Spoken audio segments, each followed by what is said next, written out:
Chapter 8. As Prince Michael knocked on King Victor's chamber door, he heard a rough coughing come from inside, followed by a woman's voice asking if he were all right. He opened the door, now slightly concerned for the older man, and found the king still in bed, and in his nightclothes. His breakfast had not been touched, and his face seemed a bit pale. Had he just been sick?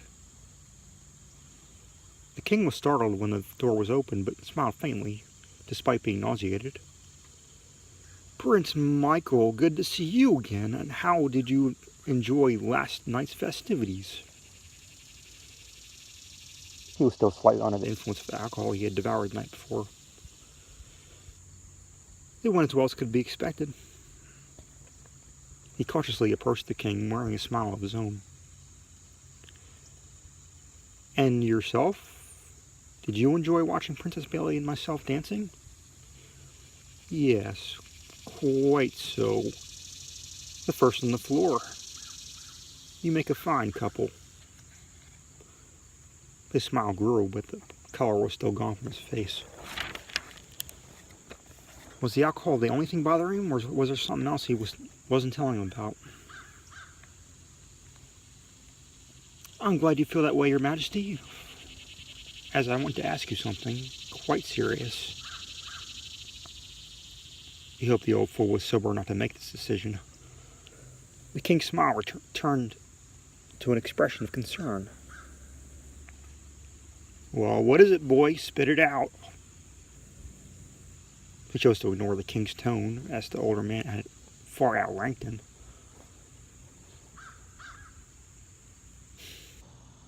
"Your Majesty, King Victor, I would like to ask you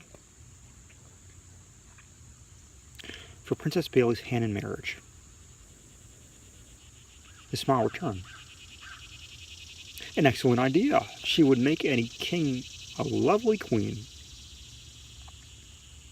His face began to blush with a soft pink tint. A fever? Prince Michael hoped to the gods that he wasn't really sick, or he could be contagious and get any number of the palace staff, or even himself, ill. "She is the most beautiful woman I've ever had the pleasure of meeting, and she is never the last to speak her mind. She is courageous, and I admire that in her." He thought to himself as he spoke, "That stubborn streak will be the death of her someday." "I see." He looked at the woman, who seemed to be still concerned for the king. "Servant girl." "Yes, Your Majesty." She walked toward the side of the bed. "What can I do for you, sir?" "Go to my daughter's chambers and tell her her father wishes to speak with her. Make sure she's properly dressed and not in her nightdress. Then escort her here." "Yes, Your Majesty." She bowed before leaving to fetch Princess Bailey. A few minutes passed, and the servant returned, followed by the princess. She was dressed in a simple gown and a light shade of blue that almost matched the color of her eyes. "You wanted to see me, father?" She was worried. Had Prince Michael convinced him? Judging by the prince's smug smile and her father's semi-sober grin, the answer was yes. "Bailey, sit down, dear." He motioned to the table that was still sat with its breakfast, by now cold and only fit for the birds who called the palace stable yards home. She silently took a seat. "Is there something wrong? Are you all right?" She then noticed his pale complexion, save for the flush of pink. That may have meant he was very sick, but knowing her father, he'd never let on until the last minute. "No, I'm quite fine. We merely wish to talk to you." He smiled. "About what?"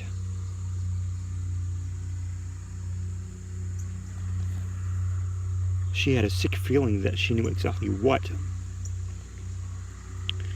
"Bailey, Prince Michael and I have been talking, and I think it's time you chose a husband."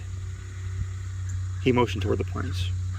"And this fine young man, has asked for your hand.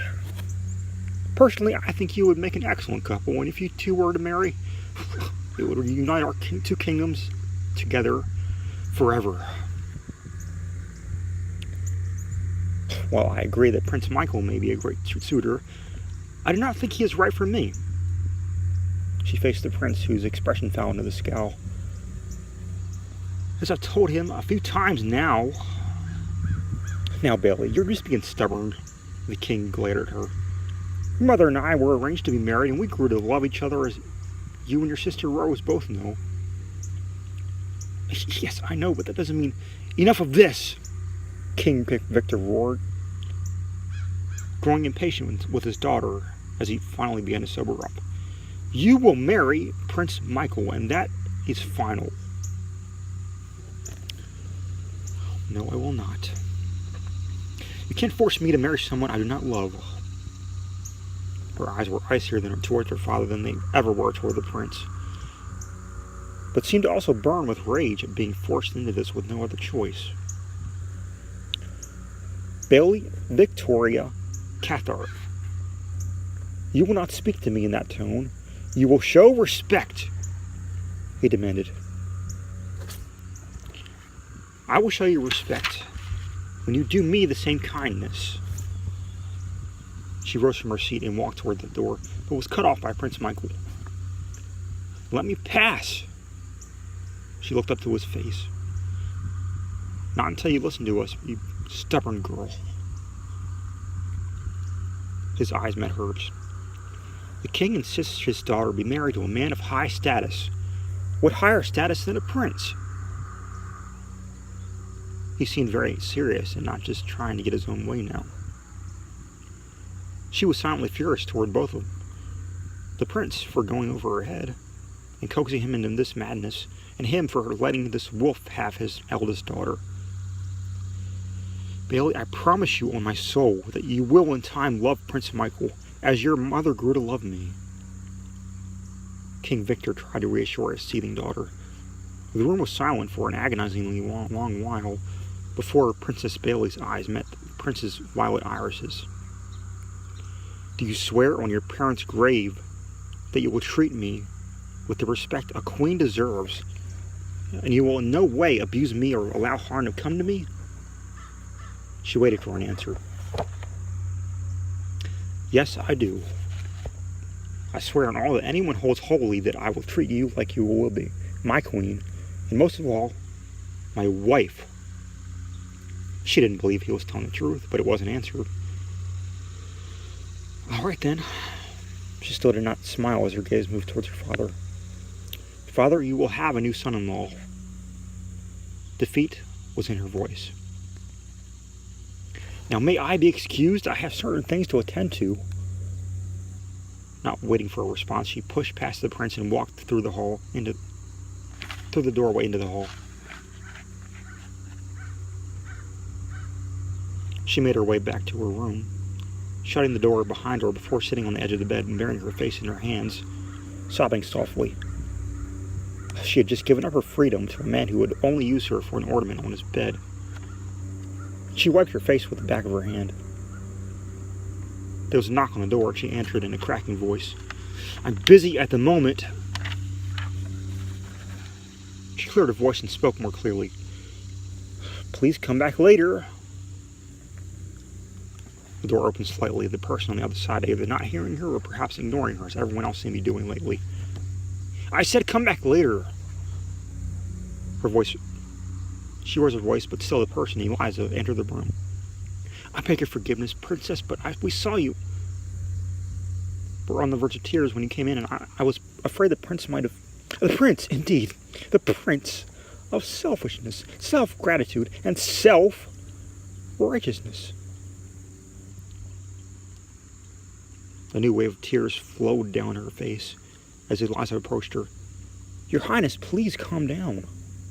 She begged as she reached up to dry the prince's face with her own sleeve. Breathe through your nose and out from your mouth. She did as she was told and felt slightly calmer than a moment before. I'm sorry. She faced the wisp woman in front of her. The last 3 days have been extremely trying. And now Prince Michael insists I take his hand in marriage. I'm sorry, but I cannot picture us together. Eliza listened as she continued to dry her princess's tears. But I suppose father will let me have no say in this. I am his daughter, and he may give me to whomever he chooses. She shook her head in disgust. Eliza sighed. No need to apologize, Princess. His Highness can be a bit of a brat sometimes, and we all know this, and I wish I could help you if only I knew how. She frowned. She didn't want to see the princess hurt, but the prince was her master, so it couldn't be helped. She bowed as she spoke. If you'll excuse me, Princess. Oh, you may go. She motioned toward the door. Eliza left the room, taking one last glance at the princess, with a soft sigh before she closed the thick wooden door. Princess Bailey remained on her bed, wiping away the rest of those salty tears that plagued her cheeks. As the sunlight filled the room through the glass-paned window, she rose from her place and walked to the window, looking out to the mountains in the distance. She folded her arms on the sill. Oh, Mother, if only you were here. Perhaps then Father would change his mind about this.